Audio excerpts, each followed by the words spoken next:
শীত এসে গেছে, আর শীত মানেই খেজুর রস, আর সেই রস থেকেই তৈরি হয় মানিকগঞ্জের বিখ্যাত হাজারী গুড়। শীতের আগমনী বার্তায় এখন কর্মব্যস্ত হয়ে উঠেছে হরিরামপুর উপজেলার গাছিপাড়া।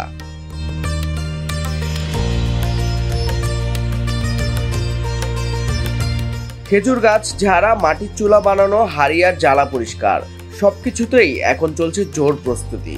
গাছিরা বলছেন এখন গাছ পরিষ্কার করা হচ্ছে, 2 সপ্তাহের মধ্যে শুরু হবে রস সংগ্রহের কাজ, আর সেই রস থেকেই বানানো হবে ঐতিহ্যবাহী হাজারী গুড়। কার্তিক মাসের 1 সপ্তাহ থাকতে আপনার গাছগুলি এবার সরে একটু নামিয়ে পড়ছে, এখন ঠান্ডা চলেছে, গাছ যত টাকা ধীরে ফেলা লাগবে।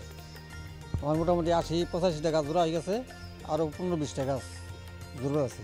শীত এসে গেছে, আমরা এখন গাছ ঝুড়তেছি, প্রস্তুতি নিছি।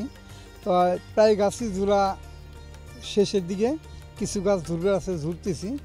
2-1 সপ্তাহ পর ভালো গুড় আসবেই আশা করতেছি। গাছ চাষে উঠছে আর কি, কিন্তু অরিজিনাল রসটা নামতে এখন আমাদের 15-20 দিন বাকি। যখন ভালো রস নামবে, পচে উঠবে, তখনই আমাদের গুড়, হাজারী গুড় ভালো হবে, ভালো মানের হবে। তখন থেকেই গুড়ের তৈরি হবে আর কি, আমাদের যে হাজারী গুড় যেটা আর কি। এখন লোক গাছ কাটছে, ধুইরে দাঁড় করতেছে, যত শীত করবো তত গুড় ভালো হইব। গাছ কাটবো, ঝুড়বো, আর তারপরে আপনার হাড়ি লাগাইবো, আবার পারবো, এই প্রস্তুতি আর কি। গাছির পরিবারের নারীরাও পিছিয়ে নেই, চুলা লেপে হাড়ি বাটি ধুয়ে মুছে রস জ্বালানোর প্রস্তুতিতে ব্যস্ত তারা।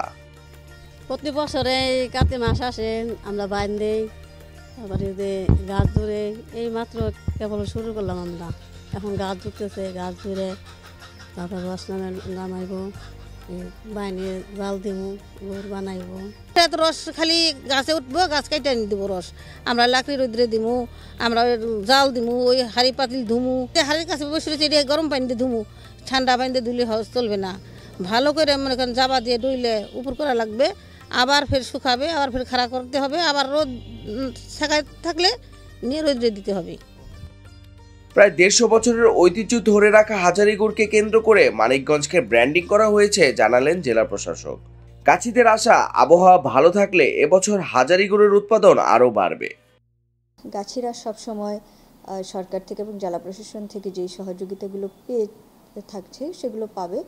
আর সবচেয়ে বড় কথা হচ্ছে, আমরা এই খেজুরের গুড়েও মানে ভেজাল মেশানোর কিছু অভিযোগ কিন্তু আমরা পাই, এবং সেই বিষয়ে কিন্তু আমরা খুব কঠোর হব। কারণ যে বিষয়টি নিয়ে আমরা জিআই পণ্য করার জন্য কাজ করছি, ব্র্যান্ডিং হিসেবে যেটি পরিচিতি লাভ করছে, সেটিতে যদি ভেজাল মেশানো হয় তাহলে এটি পুরো মানিকগঞ্জের সুনামের জন্য হুমকি হবে। এই বিষয়ে আমি গাছিদেরও সহযোগিতা চাচ্ছি।